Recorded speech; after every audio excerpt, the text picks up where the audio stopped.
Quand on pense aux avocats, on pense souvent à la compétence, à la solidité et à la capacité à gérer la pression.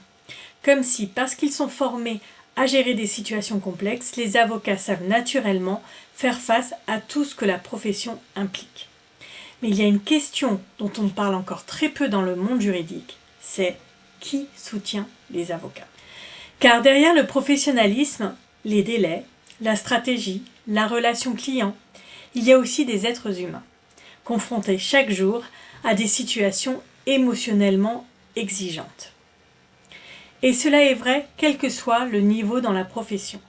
Quand on est jeune collaborateur, les débuts peuvent être extrêmement intenses. Il faut apprendre vite, faire ses preuves, comprendre le droit, la culture du cabinet, les attentes implicites, parfois même les rapports de pouvoir, tout cela en même temps. Et il existe souvent cette pression silencieuse, celle de devoir paraître compétent en permanence, alors qu'un dossier nous touche plus qu'on ne l'imaginait, un conflit familial, un client agressif, une audience difficile, une erreur, une situation humainement lourde, beaucoup gardent cela pour eux, parce qu'ils ne veulent pas sembler fragiles, parce qu'ils ne veulent pas décevoir, parce qu'ils ont peur d'être perçus comme pas assez solides. Et ce que j'entends très souvent, c'est « je ne savais pas vraiment à qui je pouvais parler honnêtement ». Non pas parce que les collègues sont malveillants, mais tout simplement parce que les cabinets sont des environnements sous tension où chacun gère déjà énormément de choses. Puis, plus tard, dans sa carrière, les difficultés changent de forme. On devient plus senior, on gère des clients, des équipes, du développement, de la stratégie, de la facturation. On devient la personne vers qui les autres se tournent lorsqu'il y a un problème. Et soudainement, on attend de vous que non seulement vous soyez un bon avocat, mais également un bon manager, un bon mentor, un leader. Pourtant, très peu d'avocats sont réellement formés à la dimension humaine du management. Comment accompagner un collaborateur en difficulté ? Comment gérer les tensions dans une équipe ? Comment avoir des conversations difficiles ?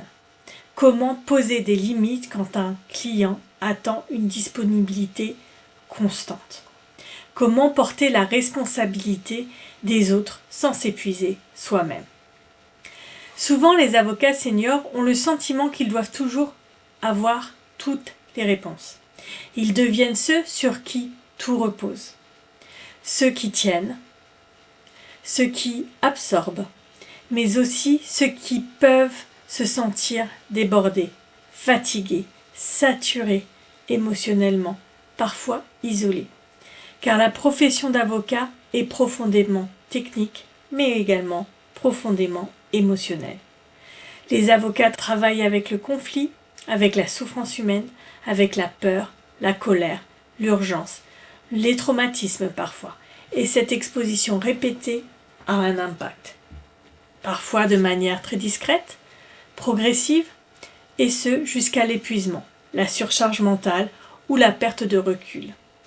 Et cela va affecter non seulement le professionnel, mais aussi la personne sous la robe.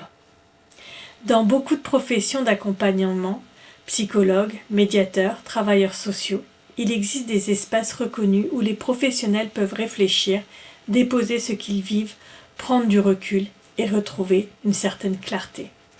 La profession d'avocat a elle aussi besoin de ces espaces. Non pas des espaces de jugement ou d'évaluation, mais des espaces où l'on peut parler librement des réalités du métier. Réfléchir à sa pratique, prendre du recul. Retrouver de la respiration dans un environnement exigeant. Car une pratique durable ne repose pas uniquement sur la technicité ou la performance. Elle nécessite aussi du soutien, de la réflexion et un espace sécurisé. Et dans la profession juridique, cet espace est offert par la supervision réflexive.